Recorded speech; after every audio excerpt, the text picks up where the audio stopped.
Clear to engage. Time on target. 5 mics. Out.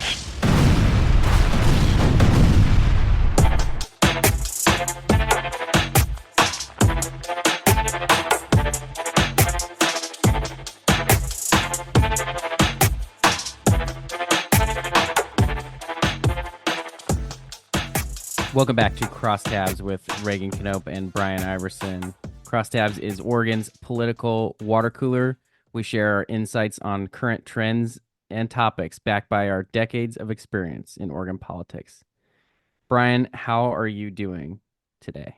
Well, speaking of water cooler, Reagan, I mean, it's getting warm out there, people. I was out this morning and helping do some doors with one of my candidates, just kind of showing her how to do some door flips and some other things with people to really drive some voter engagement. And by noon, I was like, okay, I'm hot. I'm done. Where's the water cooler? I need to go talk politics. And I was like, oh, that's great. We get to do a podcast episode today. For listeners who can't see our screens, we do record this podcast inside.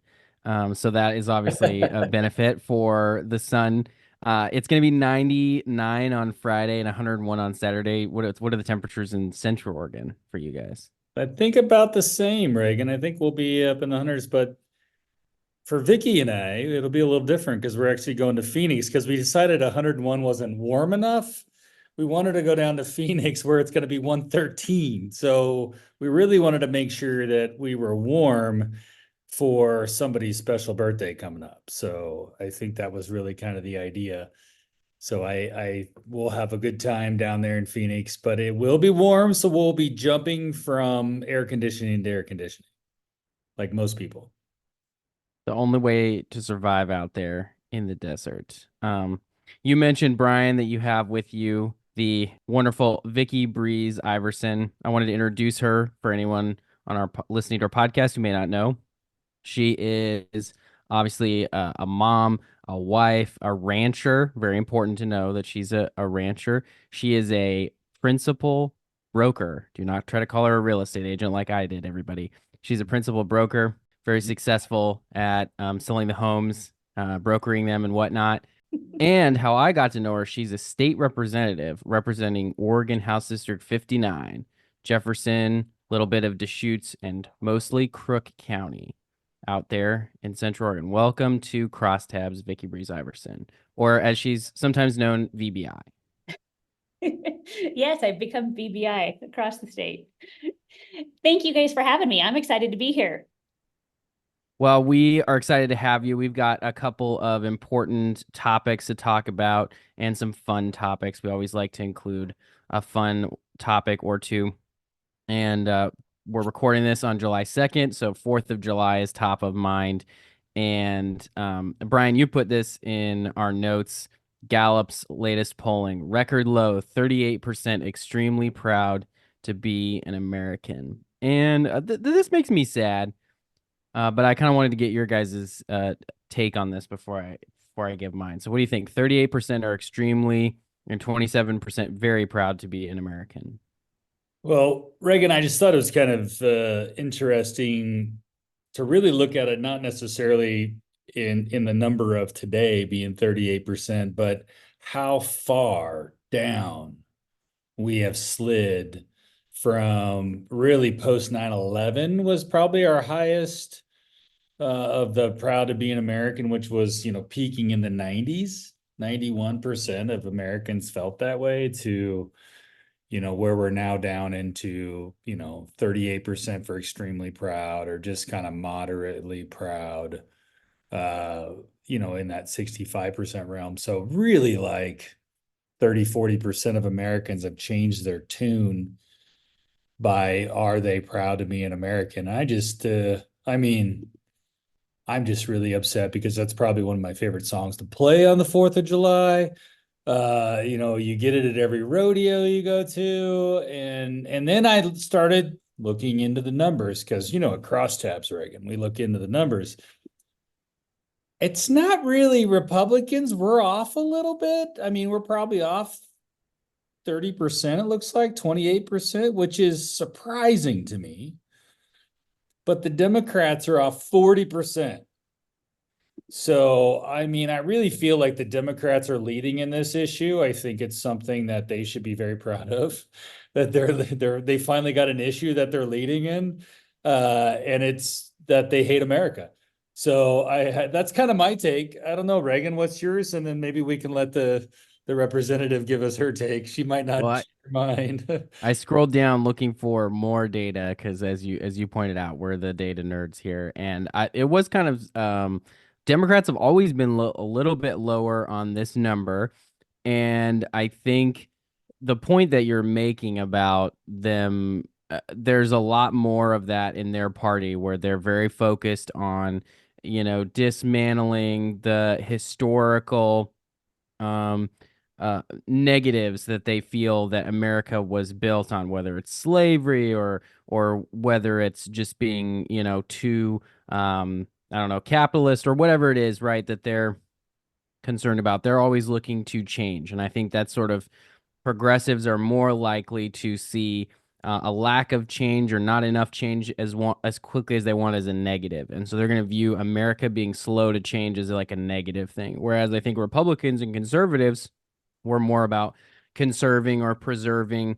past and traditional values. And so our numbers go down when we see America change too quickly. And so I think it's it's a question that's hard to bridge the gap on for both parties where they currently are, where Democrats are very focused on the progressive change values and sort of they're an amalgamation of all these groups of people that are trying to change things really quickly. There aren't very many conservative Democrats anymore. Most of those people are non-affiliated or Republican.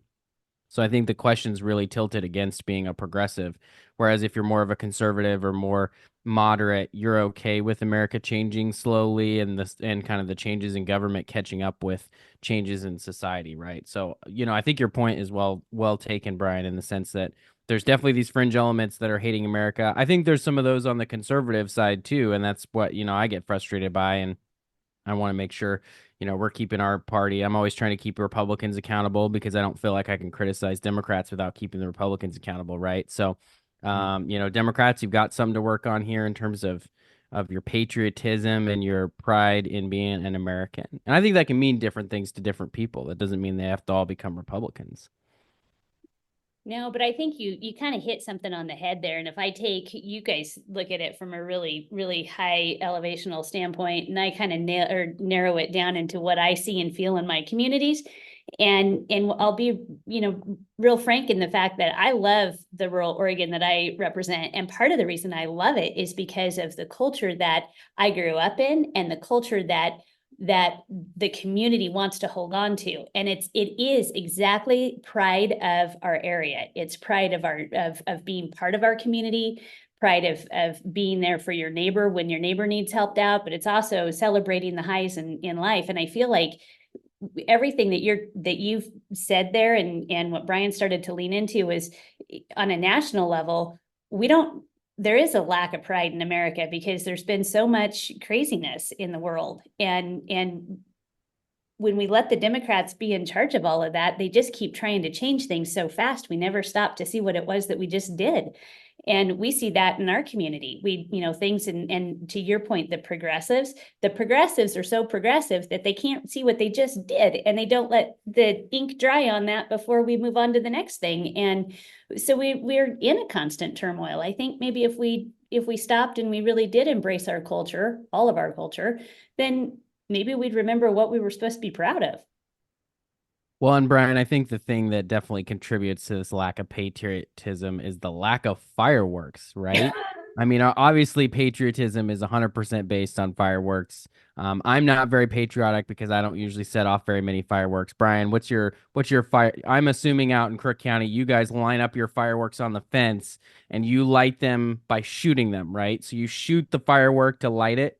Is that how you guys do it out there? We're not that far to the right over here, Reagan. I mean, come on. We're not, we still, believe it or not, we have grocery stores, we got McDonald's, got Starbucks. You know what else we have that I found out that not every city has?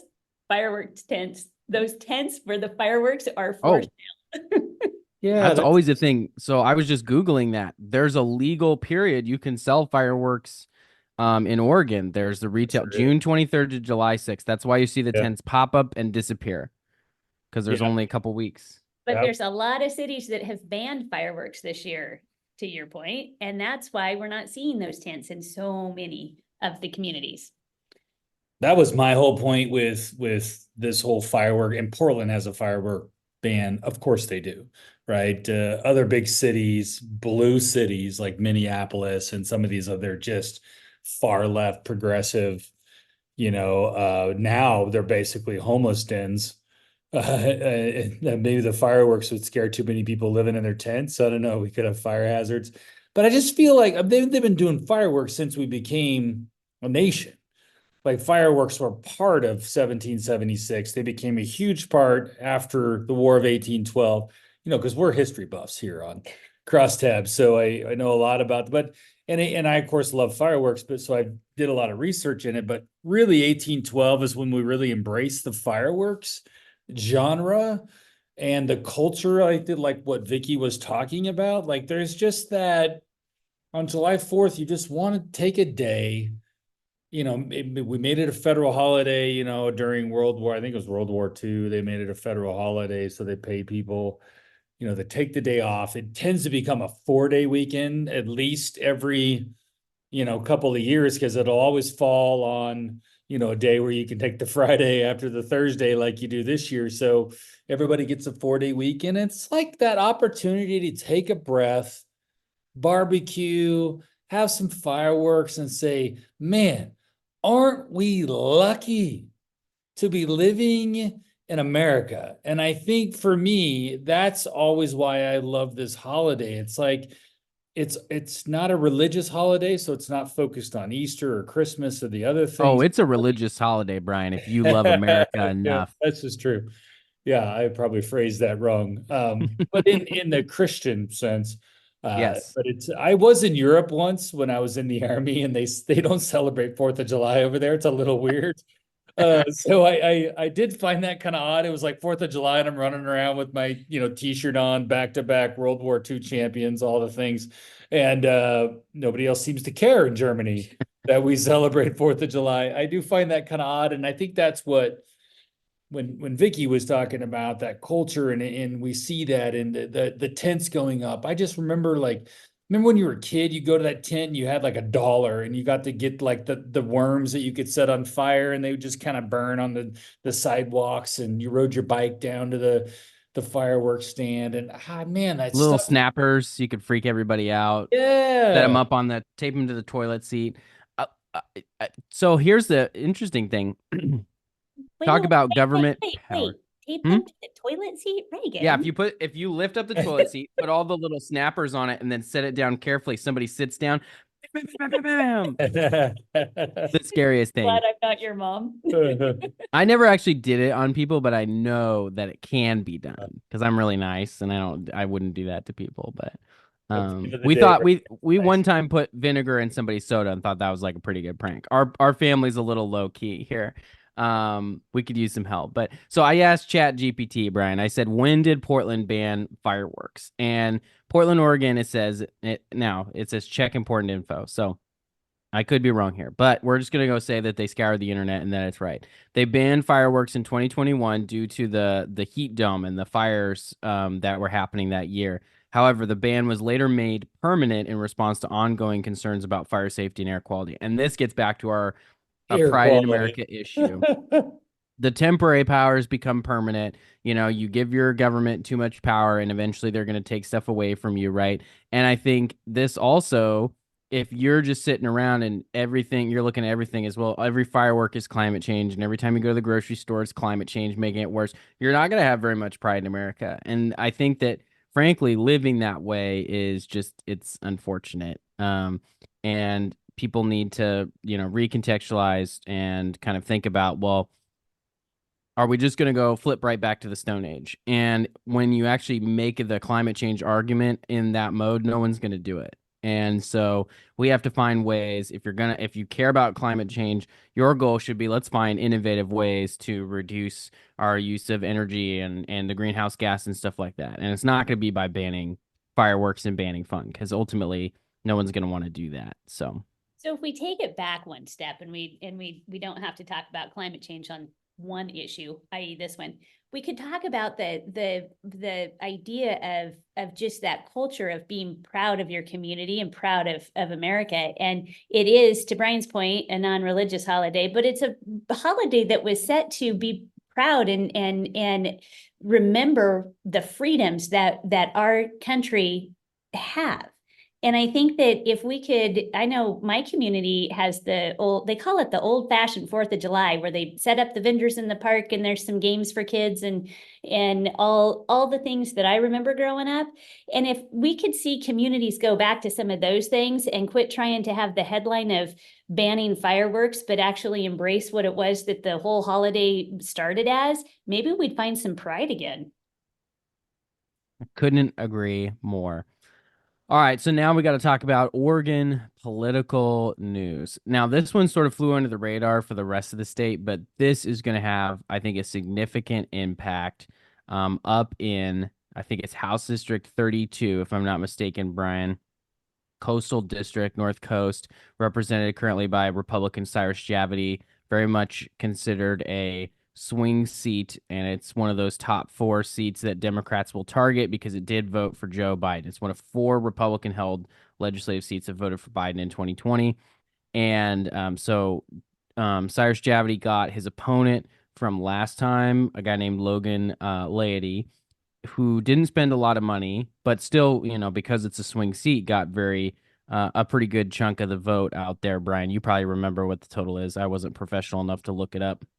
But so he's dropped out apparently, and Democrats, the way it works here, when you have a candidate on the ballot drop out, as long as it happens before ballots are printed and go out, you have a certain period of time where the local party gets to do it. And so the state party actually holds a meeting and they bring in all the PCPs that represent the precincts that fit in that district. You can't just do the whole counties because it can only be the people that actually live in this district. And so they come up with this sort of hybrid, weird precinct meeting. And these precinct committee people are actually, their votes are not just one vote, it's weighted based on how many voters of their party are in their district. And so if you only have one guy show up from a precinct that's big, he can have a huge swing on that vote based on who they vote for. And so they can put forward some nominees and pick a new nominee essentially here. So depending on who they pick a better candidate, pick a worse candidate, that could have an impact on a key swing seat in the legislature. And this doesn't happen very often. So that's why I thought it was notable. Especially in this realm. So most people have seen, like, if a representative quits while they're still a representative, they do this, whoever the party is in control gets the precinct people together and they have to put up 3 nominees, right? And up to 5, and then the county commissioners select, and they have a certain day to do that. Well, the county commissioners don't get away in it all unless they're actually PCPs, right? And they're Democrats. So this is a purely political process. And then usually what happens is, because PCPs, regardless of party, are usually, I would say they're usually more partisan than the other ones. So I think that this is either done on purpose, because Logan Laity, I don't think, has the resume to match a Cyrus Javity head to head. Obviously, Cyrus won last time. He's, out in front, I would think, with the polling, but also I would see that the D's see this seat as something they don't want to just give into. So I think they're probably looking at the map and realizing that, maybe there's some opportunity here and they maybe found a better candidate. And this is one way to get rid of your other candidate and bring in a new one. So I'm hoping that this is just a flub and Logan got a job out of the state or something like that, and he couldn't do it. Basement. Yeah, well, he had to move out of the basement at some point, Vikki. I mean, can't stay there forever, so maybe he got a real job and is going to it. But I think there's something afoot here, as they say. And that's kind of my take on it. And I hope that Cyrus and his team is ready for it. Who's talking to Right. Betsy Johnson? Well, and that's interesting because I'm trying to remember. I think Betsy left the Democratic Party, unfortunately, if I remember right. She But might have left that party, but she's the one with all the relationships in that part of the state, and she is one powerful lady. well, and I would guess that, based on her more recent conservative opinions, she's more likely to end up backing Cyrus Javity if she hasn't already, who's been, considered, he's very well liked, I know, amongst the Democrats in Salem, and is a cooperative, moderate type Republican. I wouldn't say that he's not conservative, but he's not out there beating his chest on, all kinds of conservative issues where somebody from a deep red district might be a little bit different. He has the right temperament to win that kind of a swing seat. And so ultimately, I think this could potentially benefit him if there are local folks who feel like the Democrats aren't organized or it's a bit chaotic. He might end up getting more support out of it from local folks who maybe didn't back him the first time around. And this was I pulled up the numbers. 51-48, almost 49 for Logan Lady. About 800 votes separate the two candidates in the 2022 election. I was So gonna say 789, but yeah, I think somewhere around there. Yeah. What was Vicky is I shouldn't say was is Representative Javity, he's a good caucus member. I think he's liked amongst your peers. Is that correct? I mean, so I think their support is going to be strong for him, I guess is what I'm getting at. 100%. Representative Javity he's always a good contributing member of our caucus. And to your point, Reagan, I think he does represent his district really well, which, in the Republican caucus could make him a little bit less conservative from some of our standpoints. But at the same time, I think that he's got a very good head on his shoulders as he looks at what his district represents or what he needs to be to represent that district and what works well for that moderate Republican. well, and that Suzanne Weber flipped this seat back in 2020, if I recall. Am I remembering that right? 2020, she flipped Yeah. the House seat, and that was the first time it had been Republican in a long time. So obviously important, and I think Republicans are paying attention to making sure the coast continues to move more Republican. It's one of those regions of Oregon that is trending towards Republicans, and I mean the coast even 10 years ago was all Democrat, and now it's all but one one district that's represented by Republicans. And so there's obviously been pretty significant change out there, and it's a long-term trend that have basically prevented Democrats from holding a super majority. It's one of those important trends because if we hadn't won on the coast, Bryan, with Anderson, with Boomer Wright, with Weber, with Javity, they'd have super majorities. And so honestly, the coast has been key in preserving sort of the limited balance we still have in the state. So I'd it's an say, important area to watch. what's great about the coast, Reagan, is if you look at it and Representative Breese Iverson was involved when the 2020 campaign started that cycle, the coast was 7-1 Democrat. Since then, it is now in 2024, 7-1 Republican. So that Completely tells flipped. you how far it's moved. And the only other significant thing on this piece that I think is important is Senator Weber isn't returning because of the walkout. She's not coming back in 26. So now we're going to have an open Senate seat Yep.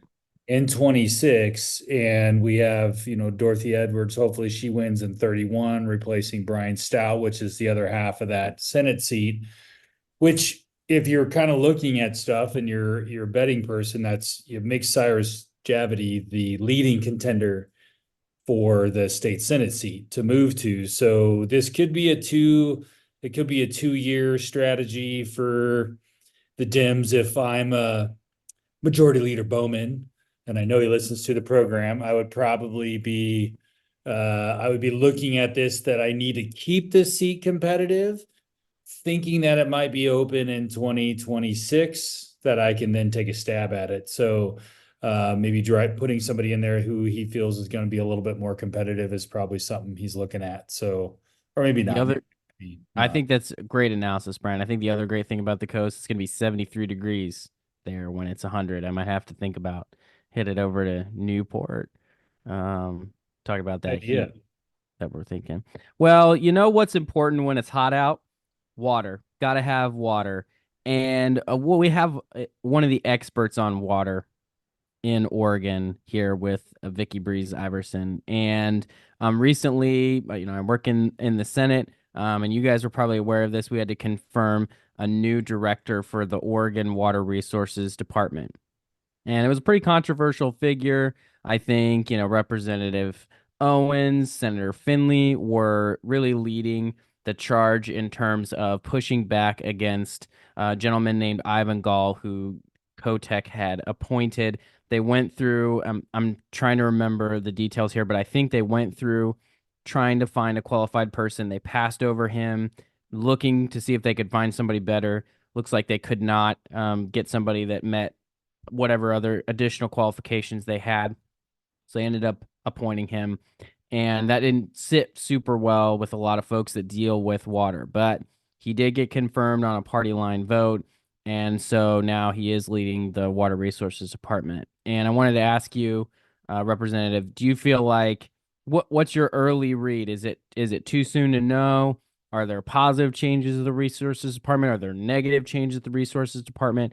What's sort of the future for this department? And then if you broadly want to talk about water in Oregon and the situation with water, because I think maybe not very many people are aware of it. And I recently sat through a kind of Oregon Water Law 101. And so I just got like this much information, and I'm like, ooh, it's not so good out there for the water rights situation. So maybe walk us through, if you want, with some context. Well, when it comes to water, from just about the time I have been part of the legislative branch, I have been saying, watch out, water's next. And turns out water's next. There's a lot of policies and regulations that are being proposed and talked about that I think are problematic for Oregonians. And I think we definitely need to be paying attention. I've been saying that for a long time. There's been a lot of conversations. There's been a lot of dollars put into water. And let's just kind of circle that back. Ivan's been part of that while we've put all these dollars into different water programs and under the department. And the thing that bothers me is that we're not seeing things come to fruition. I'm not seeing results of how much of a monetary investment we've put into water. So what I'd like to see the new director do would be to lean into the fact that you've had historic investment in something that is frontline for Oregonians. And what is it that your department can show for the historic investment made into that department? And if you can't find where those measurable markers are, then what's not working and who doesn't need to be there? When Ivan was brought forward the first time, we all kind of held our nose or held our breath and hoped that it didn't happen. And then when, of course, they didn't find a better option. And I want to take a rabbit trail on that one, because it does say something about Oregon and salaries and what we can offer to those directors when people who could be qualified to work for these positions don't want to apply because they can make more money working somewhere else inside government. So we're kind of we think we're holding their ceiling and being responsible, but what we're really doing to a lot of our top positions is holding the ceiling low on the talent that's out there, because we've got a lot of knowledgeable people in Oregon about water, but we're not letting them lead that department because our salary doesn't adjust to what they can make in other areas. So that's an interesting point, because that was part of my question is it a salary issue, or is it that the advocacy groups that are pro using less water or pro limits on water are the kind of candidates that maybe would be more moderate, not getting through approval processes because outside groups are shooting them down? I mean, what's your sense on how much influence that plays into the process? Are the environmental groups having their say? Definitely. They're definitely having their say, But let's be real about the rest of that. I mean, you think about what a director of an agency's got to go through, and they're being run by one party. It's a completely partisan position in the sense that while they should be doing what's best for Oregon and Oregonians in policy scenarios and regulations and doing all of the real things that their job entails, they're also held very strongly to a partisan legislature that is, you know, who they serve at the pleasure of, shall we say, or governor per se. So how do you not have a partisan person in that position? Realistically, to have somebody strong enough to really do what's right for Oregon and walk the political line, you're going to have to pay him a heck of a lot more than what we're currently offering to those directors. So there's that. The idea of and as the vote was taken and as Ivan moved through that process of confirmation, I have on good authority that I say that somewhat hesitantly, because do you ever have good authority when you hear things from other people? But the reality is what I heard, that the governor directed Ivan that it will not be business as usual. She needs to see something new. So my question to the governor then is, how long do you wait to see something new? And what is the measurable outcome of something new? And what I'm not sure of and maybe comfortable with is, which direction does she want that something new to look like? Because we have to be real about this conversation. We have a 1905 water right that sets the stage for water in Oregon and who gets to use and where. And if you want to, there's conversation about just reversing that and taking it off and picking winners and losers on who gets the rights to water. And that's problematic. That's cause for fighting. I think there's an old adage, whiskey's for drinking, water's for fighting. This could be for fighting. I think that's related, especially I always hear that when you talk about the Klamath situation, which is its own special.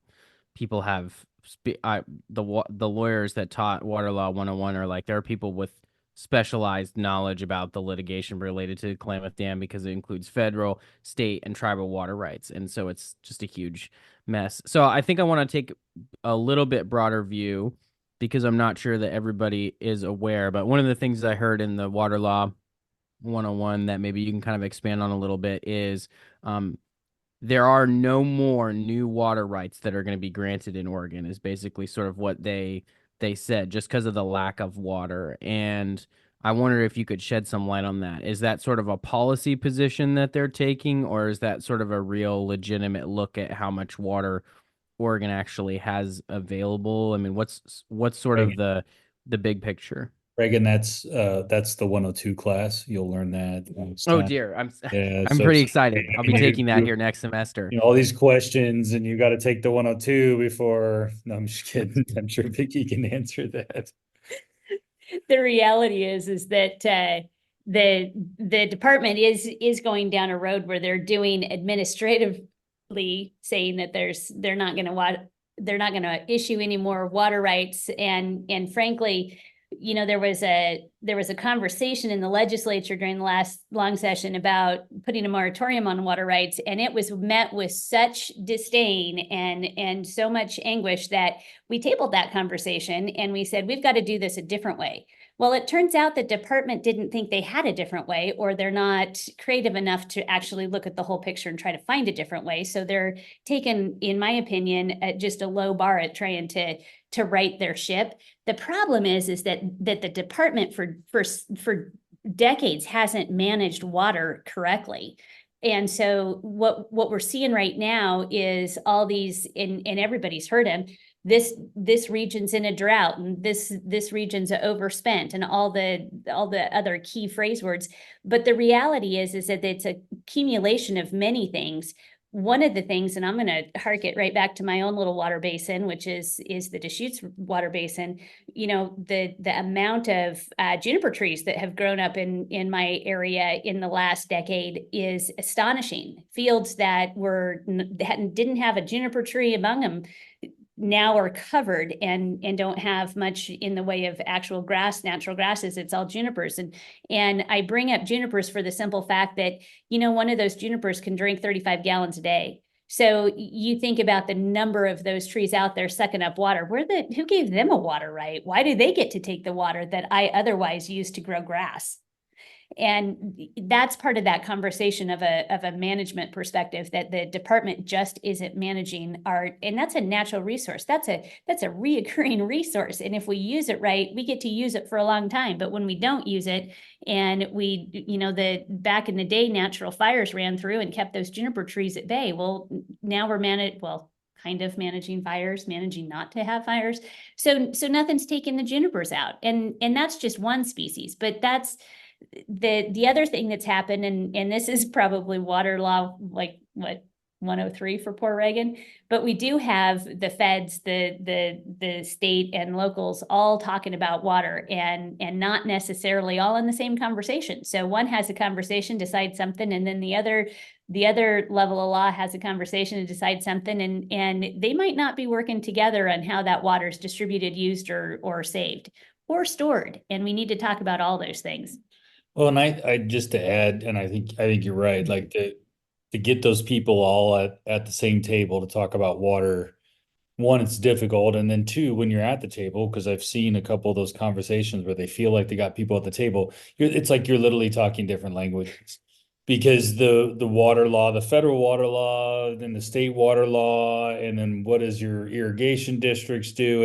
And then you got tribes involved, you got the environmental groups involved, and environmental groups are using water law to basically stop growth, because that's their goal in life, is to not let anything grow. And that includes homes.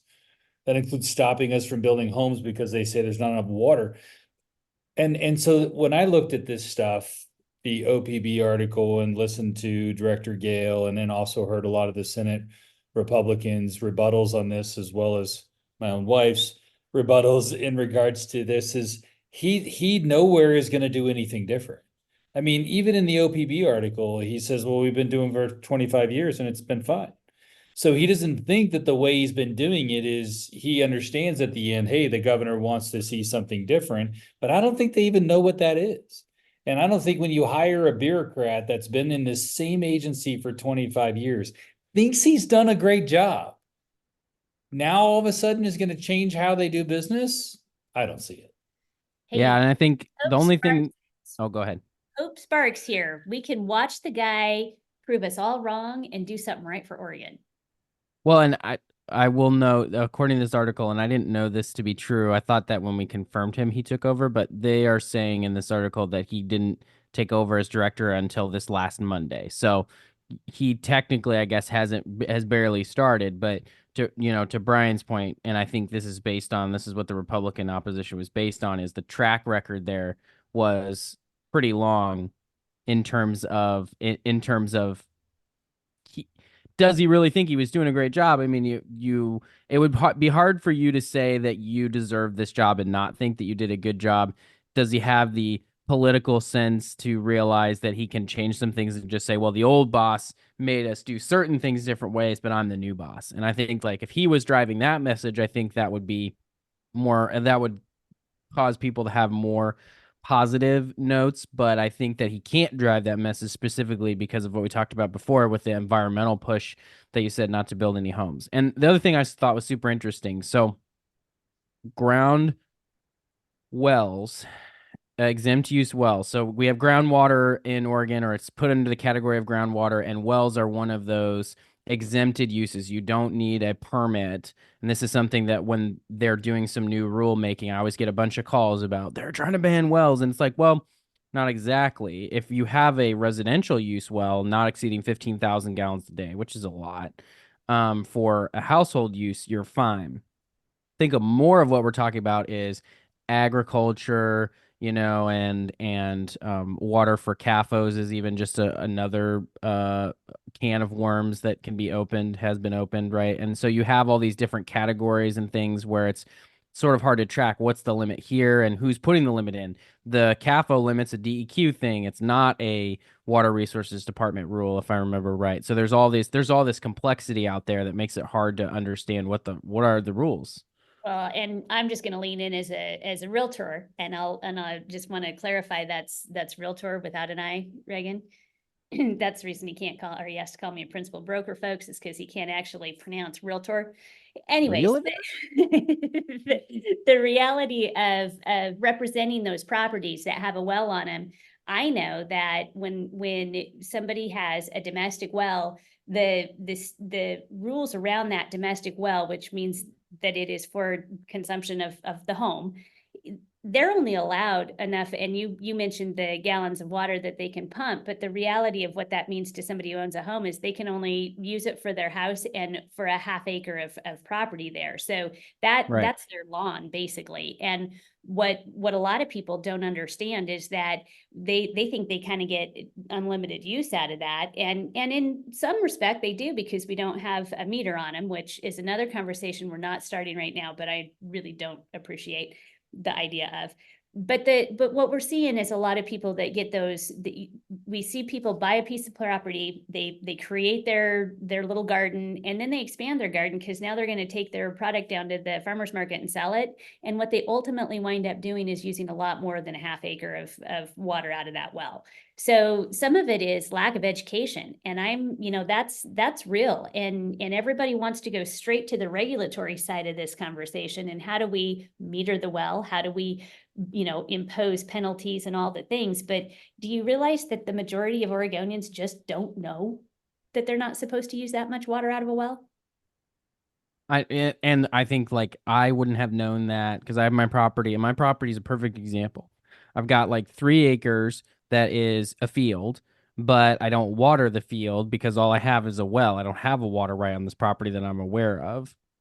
All I have is a well, and that's a residential well. And so I use that to water my grass, my lawn, which is very small, and then water for the house, right? And so if I were to try to extend the use of that well to watering, I can't really do that legally based on these current rules. I mean, I think even if you were to argue, well, I used 14,999 gallons, I think still technically you're wrong, right? Because the purpose use of that water, but I think it's just you're totally right. I don't think most people know that because I mean you have this sort of back to the American viewpoint, right? You're like, I'm an American. This is my property with my well, and I can do what I want. But sometimes you don't know that, and that's just sort of the balance that has to be brought. Sometimes is like you don't know how that impacts other people. How does that impact the farmers that need water, and especially in places where the wells are running dry? I think that's the real concern here in the valley. I'm not as concerned with the water because it's pouring down from the sky like 24/7. I think we will probably have less trouble with the groundwater problems than in Eastern Oregon and in Southern Oregon, where they just don't have that much rain, right? I think that's where the challenge is. Some of these areas, a bunch of wells are running dry, and now you got to drill a new well. And can you even access water from where you're at on the property? I mean, it becomes there's challenges there. There's a lot of challenges, but it's one of the things that makes Oregon great is that it's a really diverse state. And I mean diverse in you look across the corner to corner, border to border, we got a little bit of all of it. We've got the high desert, we've got the wetlands that you live in.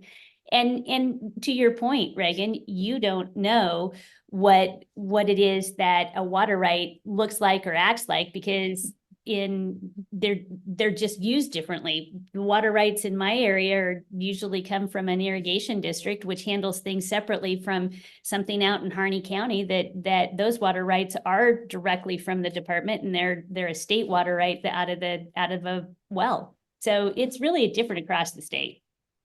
Well, you know who else? We Go ahead, can Ben. solve. I can solve this whole problem. But we just need to send an email to Director Gill and Very ask excited.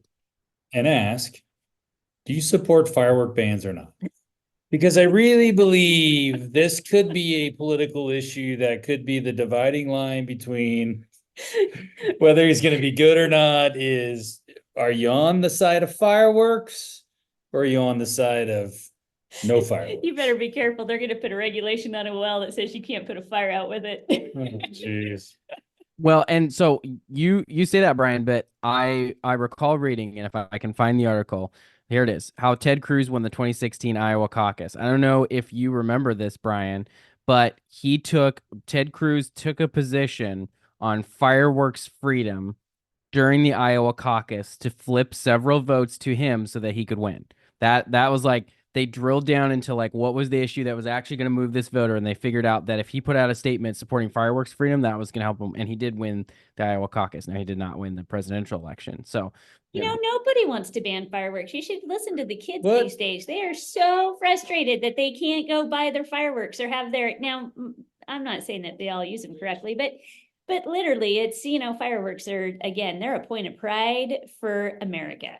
and then there are some people, I mean, my favorite thing, honestly, is to check on Twitter on the 4th of July and see all the liberals whining about the illegal fireworks going off in Portland and know. why the police are not cracking down on these criminals trying to light forest fires. And it's like, you're setting them off in a Portland neighborhood with 4 trees. Like, it's not like someone's trying to start a forest fire.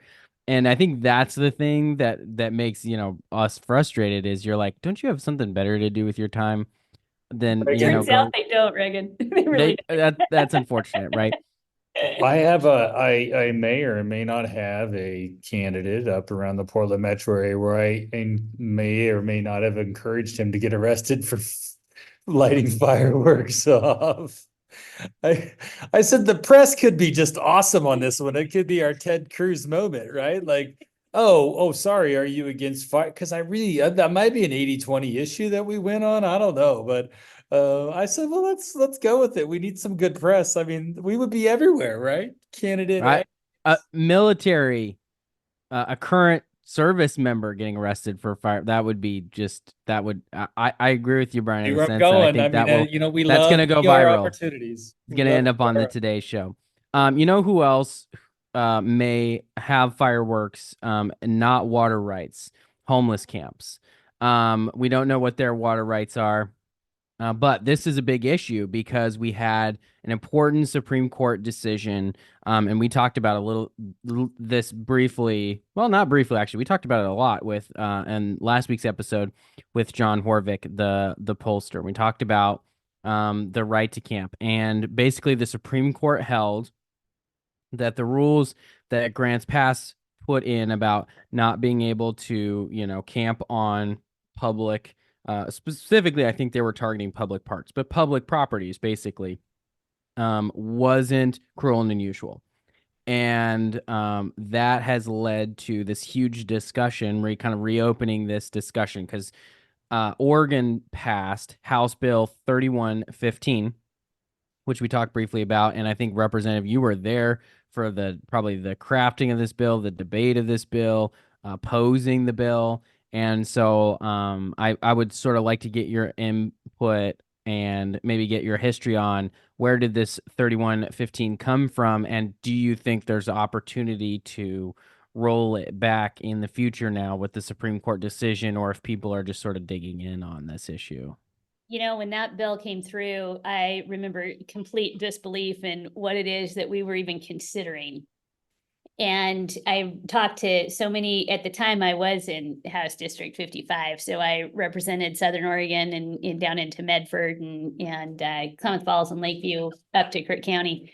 The thing that I remember talking to those cities about was they just couldn't believe that they were going to get told they had to let people rest. Their focus is to have a safe and quaint downtown community and parks where they can encourage families to come and participate in I don't know, old-fashioned fairs for 4th of July.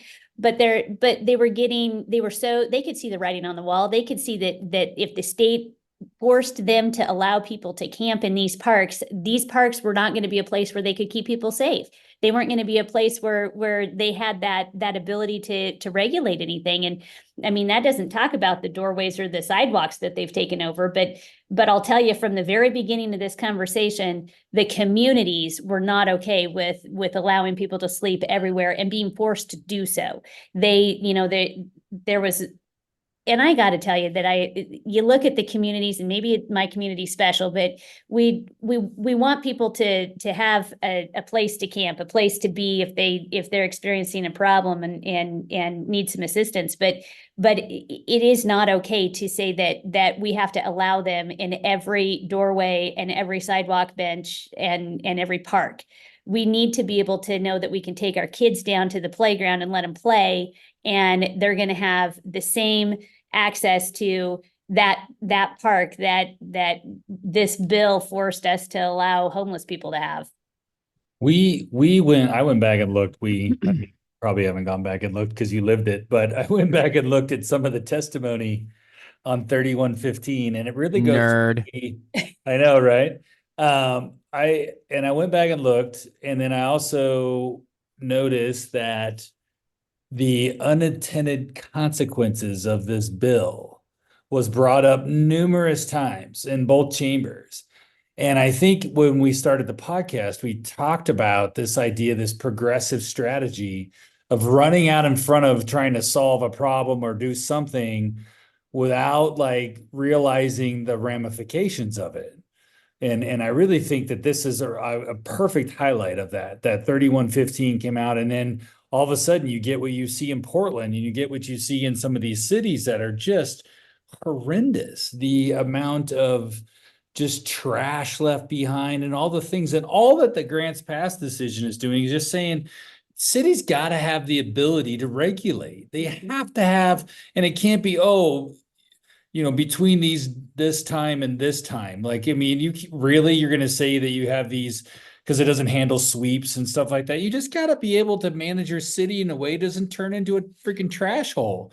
And that's really all that everybody wants to do. So they better go back and revisit it. If they don't go back and revisit it, and I've already seen Senator Meek and Representative Evans, who Senator Meek was a representative at the time, oppose the bill at the time, and they've come out and said, we need to fix this. I think we'll see Democrats realizing that they're on the wrong side of this bill, after it all comes out. And I think they'll come back to the table and say, yeah, we probably need to fix 3115. And I hope so, because otherwise it just goes to show you that the partisan divide is too far. If we can't agree on whether or not somebody should be camping in a city park next to a school with their trash and their drugs, if we can't agree on that, then man, our partisan divides are pretty further apart than I ever thought they were.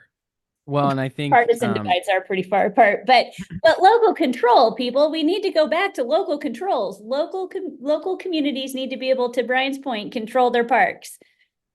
Well, and I mean, I saw, and I missed this article until you had put it in the notes, Brian, and you mentioned Evans and Meek as two that were looking at changing this law. But I did see the press release from the two housing chairs, Marsh and Jama, in the Senate, and their statement, I totally read it as straight up as like a threat to local cities if they try to like change their policies. They were basically like, yeah, but you better offer like a lot of homelessness services basically before you aggressively look at that. And even Portland can't get their act together on that, because the problem is that you can offer as many services as you want, but for the most part, increasing the services increases the number of homeless in your community, right? Doesn't usually address the problem. And one of the things that we talked about with Horvick also was that most voters see the homelessness crisis as being driven by drugs and mental illness, whereas a lot of Democrats say it's a housing supply issue.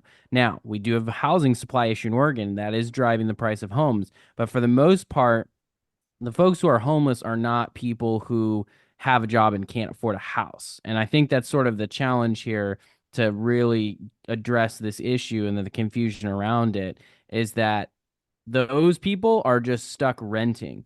They are, stuck in a smaller home than they would like to live in, right? They can't move up because there aren't a lot of available units, right?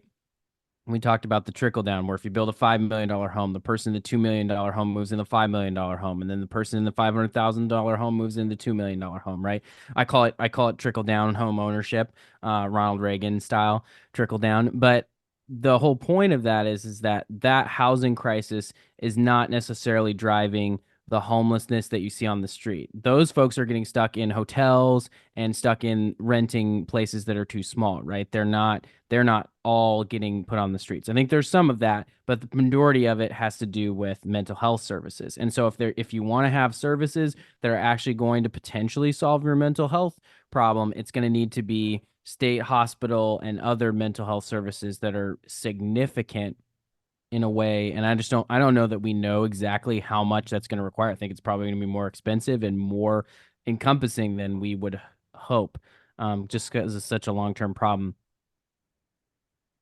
Reagan, just think for a minute about how many dollars the state has poured into this conversation, homelessness, and trying to get assistance, and that includes everything from the shelters, transition housing, all of the things, and the services. And I don't actually have the number of the cumulative of both of those, but think of how much money the state's put into that since 2021. And we started this experiment of letting everybody sleep wherever they wanted to in 21. But meanwhile, we've poured millions and millions of dollars into these services. And where are we at today? Worse than where we were. And I think we should clarify, Representative Gomberg, I noticed in the article, also voted no on that bill. I would definitely be getting a text from him to make sure that we were aware that he was against this bill in the beginning as well. So the homeless problem isn't going to be solved overnight, but it's not going to be solved with money. And I think that's to the point of what you were getting at with that letter from Senator Jama and them, is that they just, you better just throw a bunch more money at it. And I'm like, well, I can't give me a concrete example where nonprofits going into the homeless industrial complex have solved the homeless problem. It's done nothing but gotten worse since we've identified it as a problem. No, and I mean, I just did a quick another Chat GPT prompt. I'm sort of using it in place of Google here, but Governor, I deserve that one. Governor Kotek, when she was elected, called for construction of 36,000 new housing units per year. And so far, we have not met that goal. We've stayed stagnant or gone down 25,000, 26,000, and then a decline in 2023 to 22,000. And I think even if we got to 36,000 units per year, not even just making up the gap, I still don't think that truly solves the homelessness crisis unless you figure out how to get people from the streets into the houses. And I think that's a way bigger conversation, and it requires a long stop at some sort of mental hospital or something to that effect. Isn't it funny to think that, what was it, 30 some years ago, we had something known as a mental hospital in the state of Oregon, and more than one, shall I say, and there was an act by a governor at the time to redirect those dollars into preventative care, so they didn't have to go into those mental institutions, if you will. And look where we've ended up. You can just keep pouring money at a problem, but we're not getting there. And to the point, there's folks that can't help themselves. There's folks that need somebody that's helping them, but they won't do it when they're on the streets. We can't help them effectively when we just find them when they choose to come back to their tent, when they're in a mental institution, and let's call it something different, because I think that term is a horrible term, frankly, with everything that we talk about these days. But I think we've got to give those folks the services in a space where they'll be successful. And that doesn't happen when they're sitting in a camp and they take a walk when you don't know where they went. It's not worked for Oregon. We've got a great story here from Willamette Week that half of the governors revoked clemency. So Governor Brown, at the end of her term, granted a lot of clemencies and pardons. It was like 1,000-page document with name after name after name. And some of these have been revoked. They've been trying to pull it back because they realized, releasing a bunch of criminals back into the wild early is not a good idea. And there's 3 counties. Can we guess which 3 counties have requested most clemencies to be revoked? It's done by the DA. They have to send a letter, and then the governor can revoke the clemency. So which counties do you guys think of the top 3 requested the most clemencies revoked? You mean, are they up around Portland? Weird. Well, they would need to be where the populations are. You make a great point there, Brian. It was probably not going to be Grant County, or one of those out there, Lake County. No, not Crook County. No. So you're close. The Portland ones. However, there's one that seems to be out of balance. You've got Washington County requested 24, Marion County, Salem, requested 23, Clackamas 18, and Multnomah, they requested a grand total of 1 clemency to be revoked. And it was just because I think it was because it was high profile at the end of the day. And so this is from wasn't Schmidt running for re-election when he asked for that revocation? Oh, that's right. It was Mike Schmidt, DA Schmidt, who's no longer the DA, or he shouldn't be. They should throw him out now and just be done with it and let Vasquez take over, because that is just horrible. Well, and Mike Schmidt's predecessor actually resigned and let him take office early after he was elected. And I was sort of surprised, except not surprised, that Schmidt isn't going to do the same thing. He said he's going to stay for the rest of his term. But it's going to be hard. I imagine in a staff meeting where Mike Schmidt's like, this is what we're going to do. And then Nathan Vasquez, who works for him, is like, but what if we did this? And I think everybody in the office is going to go, wow, this is real awkward, everybody. It's kind of weird. We got the new boss, but the old boss is still here, hanging around for a long time. I think that's why we have elections in November usually, and then we change them over in January because it's kind of awkward to have the new guy just hanging around there during Christmas. They hang out, they go see the family, they come back. Hey, look, there's a whole new set of people. So they should do that with the DAs. Maybe they should move them to November too. That seems to make sense. Well, but we haven't heard from the concerned defense lawyers yet, Bryan. They always have a good point. They say Kotek is locking people back up with no explanation and no notice. Yes. I think the notice is the flashing police lights. And I was gonna say no notice. Haven't the majority of these reoffended at some point, and that's why they're on the list? Already. I think she did 1,000. I think it was if it was up to Governor Brown on the way out the door, she probably would have closed all the prisons and let them all out of jail. Like, that's how far left and crazy Governor Brown was. Like, I mean, that's just nutty. I mean, she follows the George Soros mentality to the umpteenth degree, to the point to where I think she was even teaching classes at Chicago University after she left here and cut her hair off and became a prisoner herself over there. I don't know, but she was the worst thing that's ever happened to Oregon, is Governor Brown. And for criminals in Oregon, I guess she's the best thing that's ever happened to her. But thank God we had a few decent DAs, Kevin Barton, I think it's Kevin Barton, right, in Washington County, that won, and a few other ones that basically said, hey, wait a minute, these ones are really bad. We need to put them back in jail.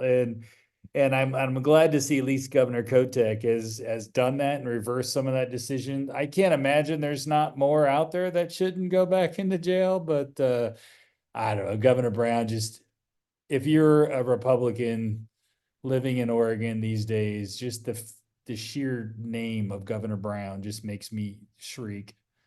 Well, and in the polling that I'm seeing here in Oregon, crime is towards the top of the list again on the top issues. Usually the economy, homelessness first, then the economy, and now it's crime is number 3. And I think that there's a pretty clear reason for that. And it has a lot to do, obviously, with open border policy, but obviously local policy impacts that a ton. And of course, we have a public defense crisis, and thankfully the Ninth Circuit's jailbreaking everybody that doesn't get a public defender. So not like that's going to cause any problems either. And you just have, these defense lawyers continue to take, to her credit, Governor Kotek has been responsive to district attorneys who said, hey, this person violated the terms of their release. You need to lock them back up. She's been going for it. And the real problem is that judges continue to knock her down, basically, and they're doing it sort of under, they're basically saying the clemency power is unlimited, and it basically grants them, continued clemency for a long time in most of these cases, which is why a lot of these things aren't undone. And oh, by the way, I remember even reading Mike Schmidt saying that Governor Brown didn't really ask him if they should let all these criminals out before they did it. She just kind of did it. And I think that's the most disappointing part, is there was a way to go through and vet some of the folks and say, okay, who really does deserve you see the president do that. The president doesn't usually just carte blanche to let a bunch of people out. They go through a long vetting process. And it feels like the vetting process here was, did they have any drug convictions? Because we were trying under Measure 110 to be a pro-drug state. And so this was part of that policy, and it's shockingly it backfired. And I think the only person who really was excited about it was the ownership of LaMotta, who all their dealers were back on the streets again, and so they didn't have to charge it. They didn't have the ability to charge as much. The supply and demand, the supply of dealers was there, And so we've got to slowly lock them back up Need as more they people to give reoffend. out bags of cash. Well, Representative, you've been so generous with your time. Thank you for joining us today on Crosstabs. Because I look for you on social media, I can't seem to find you. How would you like the good listeners of Crosstabs to get in touch with you? I have a great website, and I highly encourage everybody to check that one out. And you're right, Reagan, I let you nerds get into that social media world and spend all day long, and I go out and do something productive like sell a house. I feel like that was a shot at us, Bryan. I don't really understand I'm it. kind of feeling that, and I'm sitting in the same room, and it's a little awkward right there. That's like an awkward pause. I don't know. Can't you buy houses on the internet now? I don't know what she's talking about. You can, but you cannot. There's a lot of state laws involved in buying a house. Most people don't really know what those are. Vikki and I have been her birthdays, this weekend here. Let it go. I'm not saying, I won't say how old you are.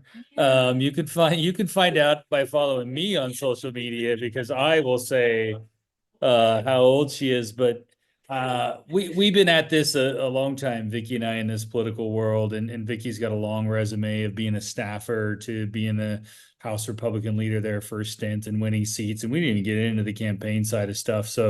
But she's always had a mind for policy. And one of the most brilliant people that I've ever had the time and energy to sit down and have conversations with in regards to water policy, housing policy, that sort of stuff. And I truly love her, and I truly love the over 20 years we've been together, 19 years married. And it's fun to have her on our podcast. I'm glad that we're still able to create some more nepotism in the podcast. And I truly think that I have the love of my life every single day, and I thank God every single day that she is in my life. So I thank you for being on the podcast with Reagan and I, mixing it up. I think we'll have to have you back. Maybe we'll have to have somebody else, one of your counterparts, to give you some crap, because it feels like Reagan and I got the short end of that stick during this today. But again, I might have had a parting shot, which now I feel bad about. Wow, that was a very sweet thing. Well, if it's that, Reagan, feel free to do a party shot. But you can find Vikki at friendsofvikki.com. VIKKI. Very important to spell that correctly, because otherwise it will not get you to the website. No, first-time guests always get a mulligan on the teasing. So we'll do that the next time that you're back. Always, of course, make sure you subscribe to Crosstabs on whatever platform you prefer to listen. Rate us on Apple Podcasts and Spotify. That'll help new listeners find us. Make sure to follow the podcast at Crosstabs FM. You can follow Bryan Iverson at Bryan G. Iverson on Twitter/X. I don't like to call it X because it's dumb. Twitter was actually a good name for it. It's one of the things Elon messed up. You can follow me at Reagan Knope on Twitter, and we will talk to you guys next week.